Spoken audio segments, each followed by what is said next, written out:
अब मैं रणनीति पर आता हूं। 2014 में जब आप सत्ता में आए तो लोग बदलाव चाहते थे, क्योंकि उन्होंने उससे पहले सत्ता में आपका परफॉर्मेंस प्रधानमंत्री मोदी का देखा नहीं था, उनका पहली बार ऐसा मौका मिला था। 2019 में सबका साथ सबका विकास और गुड गवर्नेंस के नाम पर आपने रिपीट किया। अब 2024 में आप क्या करेंगे? इसी बात को अब आगे बढ़ाने वाले हैं। आज देश जिस तरीके से आगे बढ़ रहा है, 10वीं इकोनॉमी से बढ़कर के हम 5th लार्जेस्ट इकोनॉमी हो गए। ब्रिटानिया को पिछाड़ करके, ब्रिटेन को पिछाड़ करके हम 5th लार्जेस्ट इकोनॉमी हो गए। मोबाइल में हम 97% ऑफ मैन्युफैक्चरिंग मोबाइल में यहाँ हो रहा है। एप्पल भी यहाँ पर बनने लगा है। हमने बचपन में सुना था जापानीज कार के बारे में, डैटसन टोयोटा की बात सुनते थे। आज ऑटोमोबाइल इंडस्ट्री में भारत तीसरे नंबर पर खड़ा है, जापान को हमने ओवरटेक कर लिया है। आज अगर हम फार्मास्यूटिकल्स में बताएं तो हम दुनिया की इफेक्टिव फार्मेसी में दुनिया की हम फार्मेसी बन गए। 200 कंट्रीज को हम अपनी दवाइयाँ बेच रहे हैं, सबसे सस्ती हैं और सबसे असरदार दवाइयाँ हैं। ये दुनिया हमारा लोहा मान रही है। ये 5 ट्रिलियन इकोनॉमी की तरफ हम बढ़ने को, लक्ष्य को लेकर के प्रधानमंत्री मोदी जी लेकर के चले हैं, उसको हम आगे बढ़ाएंगे और वो मोमेंटम गेन कर चुके हैं और वो मोमेंटम हम सबको देखने को मिल रहा है। आज दुनिया में भारत का स्थान मोदी जी के द्वारा, आज G20 यहाँ हो रहा है।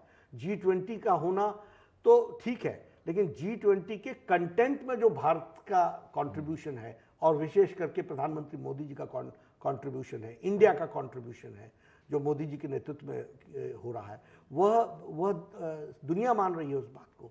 और इसके साथ साथ भारत में सभी का साथ लेकर के सबका विकास हो। अब एम्पावरमेंट ऑफ वुमेन, मैं बार बार बोलूंगा, empowerment of youth, empowerment of farmers, empowerment of marginal section of the society, empowerment of Dalits, empowerment of tribals, तो ये सबको लेकर के, साथ लेकर के चलना है। अब जो आपने मुझे बताया, इसमें कहीं भी हिंदू, मुसलमान, सिख, ईसाई नहीं है, नहीं, ये सबके लिए बराबर है।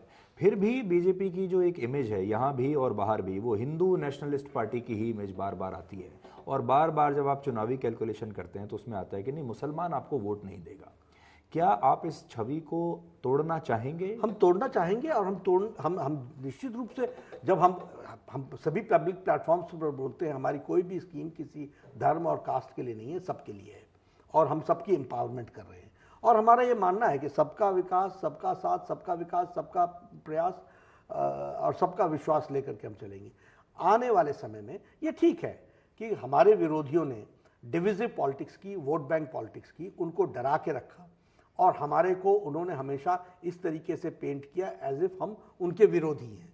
लेकिन समय के साथ साथ वो भी समझ रहे हैं, अब समय के साथ साथ उनके भी ध्यान में आ रहा है कि नहीं, ऐसी बात नहीं है। इसीलिए मैंने कहा ना कि आज नागालैंड में अगर हम रिपीट कर रहे हैं तो ये छोटी घटना नहीं है।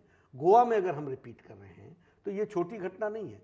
आगे लोग हमारे साथ जुड़ते चले जाएंगे, हमारे ऊपर विश्वास उनका जमता चला जाएगा। और हमारी भी तो ऑर्गेनिक ग्रोथ हुई है। हम 80 में कहाँ पर खड़े थे, 1980 में हम कहाँ खड़े थे जब हम आए थे। इस 42 वर्ष की यात्रा में हम आज कहाँ खड़े हैं।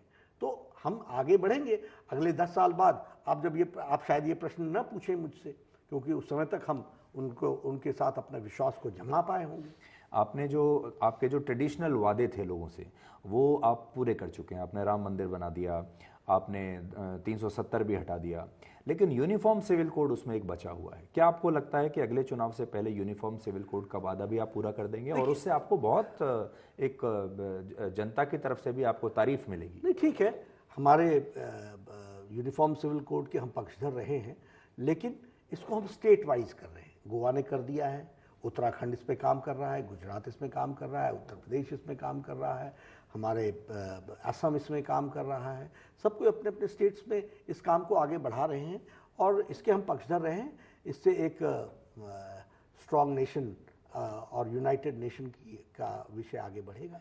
इससे जो अगला विषय मेरे दिमाग में आता है वो ये कि देखिए, आप इस तरह के चीज़ें करते हैं, लेकिन आजकल ये नया रिवाज चला है बात बात पे अदालत में चले जाना, बात बात पे किसी भी आपने कोई नई डील, कोई नया फैसला किया, ये सारे जो हमारे फैसले में मैंने आपको गिनाए, ये सब अदालत में चैलेंज हो चुके हैं।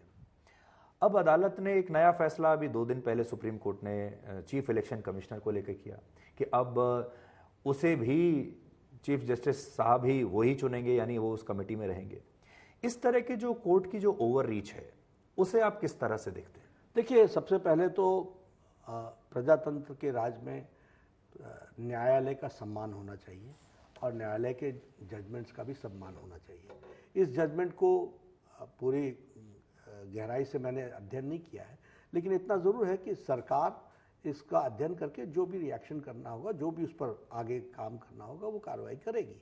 लेकिन हम कोर्ट का सम्मान करते हैं। लेकिन इसको आप ये मानते हैं कि जब इस तरह का कोई निर्णय आता है उससे इंप्रेशन ये जाता है कि शायद चुनाव आयोग की न्यूट्रलिटी पर सवाल उठ रहा है कि चुनाव आयोग में आपने कैसे अपनी मर्जी से लोगों को ले आए, एंड दे आर एक्चुअली, चुनाव आयोग आपको सर्व कर रहा है, बीजेपी की का पक्ष ले रहा है। नहीं, देखिए, डेमोक्रेसी में हमेशा नए नए विषय आते रहते हैं। कई विषय सेटल हो जाते हैं, कई विषय अनसेटल्ड होते हैं, कई विषयों पर डिस्कशन आगे भी चलती रहती है। तो ये it is a continuous process. One should not get very much disturbed also and one should not take it otherwise also. हम ये प्रिंसिपल क्या है, न्यायालय का हम सम्मान करते हैं। उनके द्वारा की गई टिप्पणी या उनके द्वारा किया गया जजमेंट, उसका अध्ययन करके सरकार नेसेसरी कार्रवाई करेगी।